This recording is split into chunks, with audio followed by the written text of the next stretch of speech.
ஏன்னா விசிகால திருமாவர்கள் வந்து தன்னுடைய அறிக்கையில சொல்றப்போ எங்களோட கூட்டணியை உடைக்கிறதுக்கு பல தீய சக்திகள் வேலை செய்யறாங்க அப்படிங்கிறத அதன் மூலமா சொல்றப்போ விசிகாவை தான் கூட்டணியை உடைக்கிறதுக்கு முதல் ட்ரம்ப் கார்டா விசிகாவை தான் எடுக்கணுங்கிற கட்டாயம் ஏன் இருக்கு? இல்லை, மற்ற கட்சிகள்லாம் வந்து ஒரு கன்விக்ஷனோட இருக்காங்க, அவங்களும் விசிகாவும் ஒரு கன்விக்ஷனோட தான் இருக்காங்க.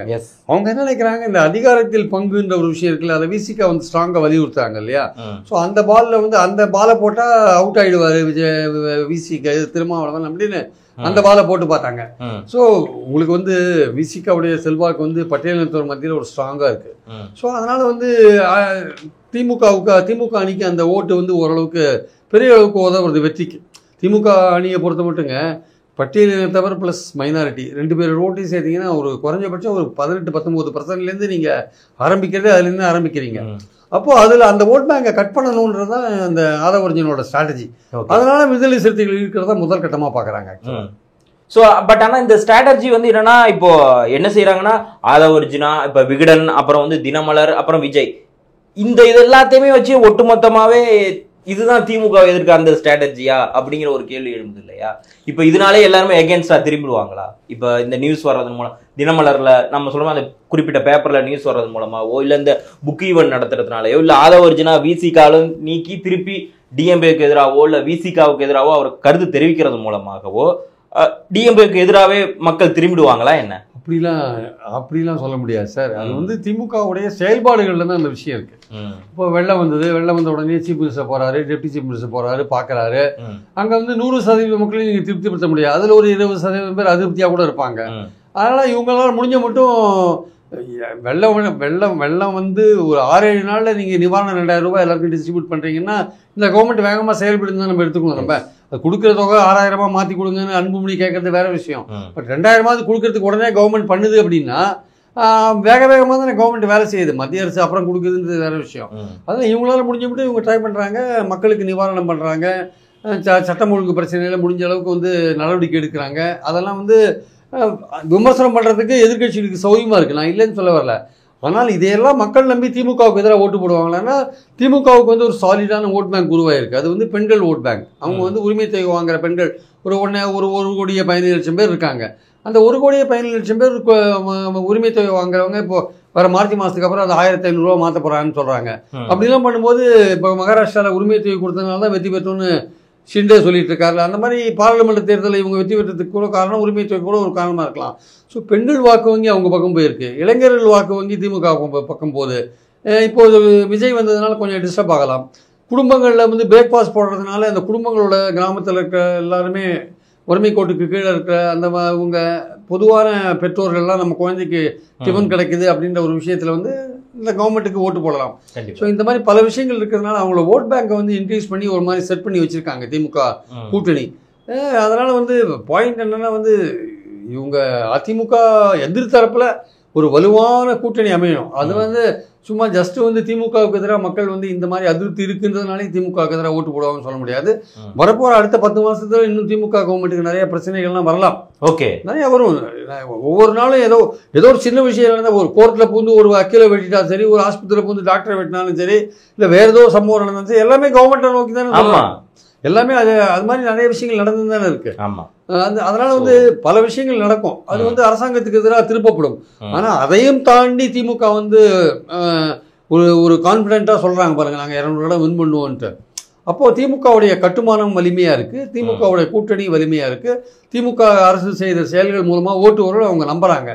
இவங்க வந்து நினைக்கிறாங்க திமுகவுக்கு எதிரான அதிருப்தி நமக்கு ஓட்டை வாங்கி கொடுக்கணும்னு நினைக்கிறாங்க. ஆனா இவங்க கிட்ட இருக்கிற பிரச்சனை இவங்க யாரும் ஒற்றுமையா இல்லை. இப்போ திமுகவுக்கு எதிரான ஓட்டுகள் பிரியும் போது திமுக அதுக்கு கிடைக்கிற ஓட்டு மூலமாக அது வின் பண்றதுக்கான வாய்ப்பு இருக்கு. பட் ஆனா ஆதவர்ஜினா வந்து என்னன்னா அந்த ப்ரோமோ நீங்க பார்த்துட்டீங்கன்னா தெரிஞ்சிருக்கும், அதுல நாங்க தான் டிஎம்கேக்கு பிரசாந்த் கிஷோரை கூட்டு வந்ததே நாங்க தான் அப்படிங்கிற மாதிரி அதுல சொல்றப்போ அவர் வைக்கக்கூடிய விமர்சனம் இப்ப பேசு பொருளா இருக்கிறது என்ன அப்படின்னா, இங்க வந்து மன்னராட்சி முறை தான் வந்து நடந்துகிட்டு இருக்கு அப்படிங்கிற ஒரு விஷயம் சொல்றாரு. அதுக்கப்புறம் ஊழல் ரொம்ப அதிகமாயிடுச்சு திமுக இப்படின்னு ஓவரால் திமுகவே சொல்றதன் மூலமா இது மூலமா அவர் என்னதான் சொல்ல வர்றாரு? டிஎம்கே ஓட்டும் திமுக ஆட்சியை அகற்றணும், அது மேல குறை சொல்லணும்னா அவரு ஒரே சிங்கிள் அஜெண்டா தான் சார். திமுக ஆட்சி ஆகட்டும். அவருக்கு ஏதோ ஒரு வருத்தம் இருக்கு இந்த திமுக மேல.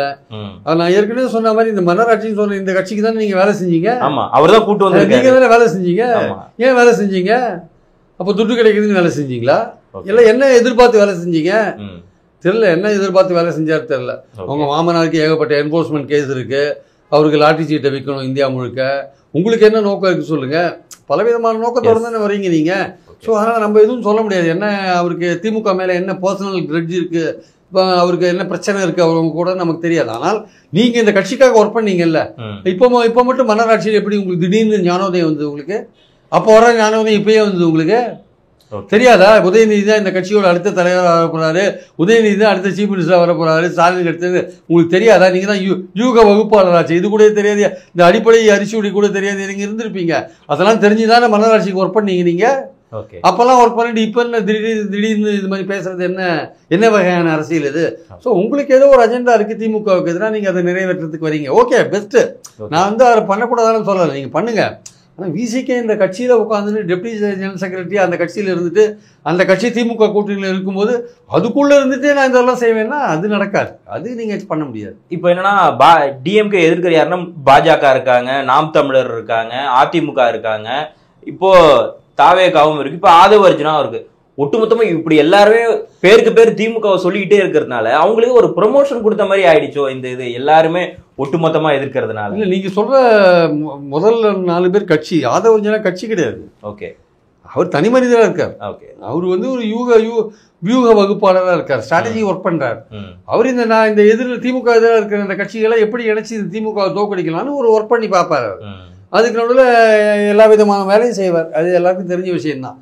என்னென்ன இந்த கவர்மெண்ட்டுக்கு எதிரான விஷயங்களை கிளப்பி விட முடியுமோ அதெல்லாம் கிளப்பி விடுவாங்க அவங்க, அதை அவங்க பண்ணுவாங்க அவங்க. அதனால் வந்து ஆதவ அர்ஜுனா வந்து அங்கே போயிட்டதுனாலேயே வந்து ஏதோ திமுகவுக்கு எதிராக ஒரு பிரளயத்தையே கிளப்பிடுவாருன்னு அப்படிலாம் நம்ம எதிர்பார்க்க வேண்டாம். திமுகவுக்கு எதிராக அதிருப்தி இருக்கான்னா அதிருப்தி இருக்கு, ஆனால் அது தோக்கிற அளவுக்கு இருக்கான்னா இன்னும் அந்த அளவுக்கு வரல. எலெக்ஷன் நெருங்கும்போது தான் அது தெரியும். ஆக்சுவலா இவங்க சொல்ற மாதிரி விஜய் வச்சு திமுக கூட்டணியை உடைச்சாங்க. ஒருவேளை இவங்க எல்லாரும் பாஜகவோட பி டீம் அப்படின்னு விஜய் சொன்னாங்க அப்படின்னா விஜயை வச்சு திமுக கூட்டணியை உடைக்கிறதுங்க ரொம்ப ஈஸியான ஒரு வேலையாது சார். விஜய் வச்சு திமுக கூட்டணி உடைக்கிறதுக்காக சார் அதிகாரத்தில் பங்குன்றத ஒரு அந்த தூண்டில போட்டாங்க.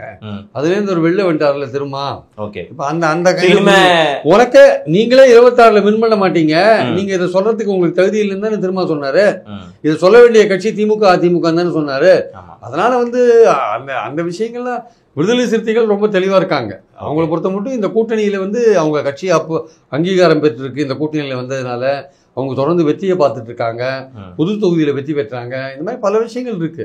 எதிர்க்க என்ன நம்பிக்கை ஊட்டுறபடி எதிர்க்க என்ன இருக்கு? எதிர்க்க ஒன்றும் இல்லாத போது ஏன் சார் இந்த வண்டியை கவுக்கணும் அனாவசியமா? அதனால இந்த வண்டியில பயணம் பண்றது நமக்கு பெஸ்ட்னு தற்போதைக்கு நினைக்கிறாங்க. எலெக்ஷன் நெருக்கத்துல அவங்களுக்கு ஏதாவது பிரச்சனை திமுகவோட வந்ததுன்னா அப்பதான் நம்ம அதை பத்தி பேசணுமே தவிர தற்சமயத்துக்கு அவங்க இதுல கம்ஃபர்டபுளா போயிட்டு இருக்காங்க. ஓகே, ஸோ இங்க என்னன்னா ஓவரால் விஜயை வச்சுதான் இவங்க அரசியல் பண்ணணும் அப்படிங்கிற நிலையில எதிர்கட்சிகள் இருக்காங்களா? ஒருவேளை பாஜகவோ அதிமுக, ஏன்னா அதிமுக இப்ப சமீப காலமா அதை பத்தி எதுவுமே பேசல.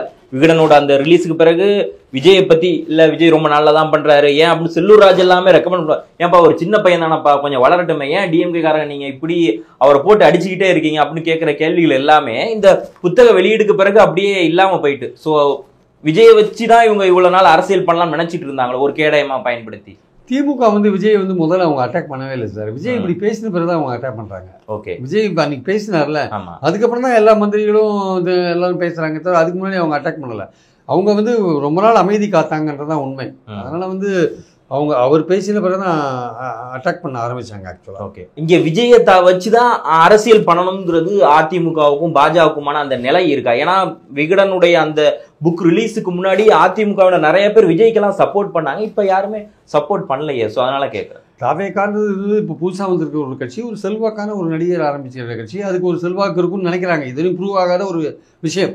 ஆனால் அதிமுகவுக்கு என்னன்னா அது கூட்டணி எதுவுமே இல்லாத இருக்கு. ஸோ தாவேக்காவோட ஒரு கூட்டணி போனால் பெட்டர்னு அது நினைக்குது. பாஜகவும் தாவேக்காவும் கூட்டணி போகிறதுக்கான வாய்ப்புகள் ரொம்ப ரொம்ப குறைவு. ஏன்னா கொள்கை எதிரின்னு அவர் சொல்லிட்டார். அதுக்கப்புறம் போய் சேர்ந்தாருன்னா பிரச்சனை. அதிமுகவோட சேர்ந்தாலுமே பிரச்சனை.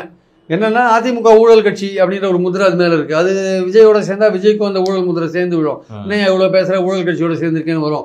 அதனால வந்து அதிமுக அமைதியா இருக்கு, பாஜக அமைதியா இருக்குன்னா எல்லாருமே திமுக எதிர்ப்புல ஒன்னா இருக்காங்க. ஸோ தற்சமயத்துக்கு எல்லாரும் சேர்ந்து திமுக எதிர்ப்பை வந்து அந்த நெருப்பை வந்து நல்லா வேகமா பத்த வைக்கணும், அது கொழுந்து விட்டு எரியணும்ன்றதுல எல்லாம் தெளிவா இருக்காங்க. தேர்தல் இருக்கும்போது அது நெருப்பு பற்ற வைக்கிறதுல யார் யார் ஒன்று சேர்ந்துக்கலாம் அப்படின்றத அப்போ டிசைட் பண்ணிப்பாங்க. ஆக்சுவலா தற்சமயத்துக்கு தனித்தனியா இருந்தாலுமே திமுக எதிர்ப்பு என்கிற நெருப்பை வேகமாக பற்ற வச்சு வீடு எரிகிற மாதிரி பற்ற வைக்கணும்னு நினச்சி பண்ணிட்டு இருக்காங்க. அது எவ்வளோ தூரம் சக்ஸஸ்ஃபுல்லாக பண்ணுவாங்கன்றத தேர்தல் நெருக்கத்தில் தான் பார்க்கணும். அந்த கூட்டணியே எப்படி மாறும், திமுகவுக்கு எப்படி சவால் கொடுக்கும், எப்படி ஒரு ஃபைட் கொடுக்குன்றத தேர்தல் நெருக்கத்தில் தான் பார்க்க முடியும். லண்டன் போயிட்டு வந்த பிறகு அண்ணாமலையோட பேச்சு எல்லாமே கொஞ்சம் ரொம்ப சாஃப்டானதுல இறங்கியிருக்காரு. எதுவும் அவருக்கு கடிவாளம் போட்டாங்களா, இல்லை மேலிடத்துல எதுவும் ப்ரெஷரா, ரொம்ப அட்டாக்க ரொம்ப குறைச்சிருக்காரு, என்ன காரணமா இருக்கும்?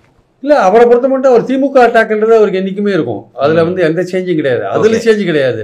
அவரை பொறுத்த மட்டும் தாவேக்காவை பாலிஷாக பார்ப்பார். தாவேக்கா அன்னைக்கு மணிப்பூரை பற்றி விஜய் பேசினபோது, வாங்க நான் உங்களை மணிப்பூர் கூட்டு போறேன்லாம் பேசுறாரு. ஆக்சுவலாக முதல்ல அண்ணாமலை மணிப்பூருக்கு யாரை கூட்டு போகணும்னா பிரதமரை கூட்டு போகணும். ஓகே, அவரை கூட்டு போகிறத விட்டு இவரை கூட்டு போய் என்ன பிரயோஜனம்? 1.5 வருஷமா ஒரு கலாட்டா ஓடிட்டு 250 பேர் செத்துருக்கான்.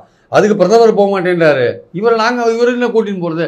ஏதாவது ஒரு கதை சொல்கிறானுங்க, போதை மாத்திரை, போதை மருந்து, அது இது, அங்கேருந்து ஊடுருவோம், இங்கேருந்து ஊடு. எதுக்கு அவங்க கவர்மெண்ட் இருக்குது, சென்ட்ரல் கவர்மெண்ட்டு ஏன் போக மாட்டேங்கிறாரு பிரதமர்?